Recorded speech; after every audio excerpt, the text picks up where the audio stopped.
Hello everyone, আমি দোলন আর দোলনের ডায়েরির আরেকটি নতুন ভ্লগে তোমাদের সবাইকে স্বাগত।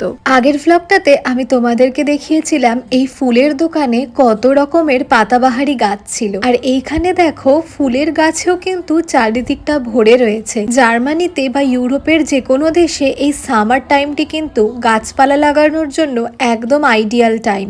এই ঈগল পাখির স্কাল্পচারটাকে দেখো, যাদের বাড়ির ভেতরে গার্ডেনিং করার জায়গা আছে সেইখানে এই রকম স্কাল্পচার রাখলে বেশ সুন্দর লাগে। আর এই পদ্ম পাতার আকারে বানানো জলের স্ট্যান্ডটি কিন্তু ভীষণ সুন্দর দেখতে।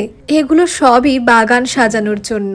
আর এইখানে দেখো কি সুন্দর সুন্দর ছোট ছোট পাপরিকার গাছ রয়েছে। বাড়িতে এগুলোর যত্ন করলে কিন্তু ভালোই ফল দেবে। দেখে তো সব গাছগুলোই নিয়ে আসতে ইচ্ছা করছে, তবে এত গাছের যত্ন করার মতন সময় হয়তো আমরা দুইজনে কেউই পাবো না। তাই এবার মাত্র কয়েকটা পাতাবাহারি গাছই নিয়ে আসলাম।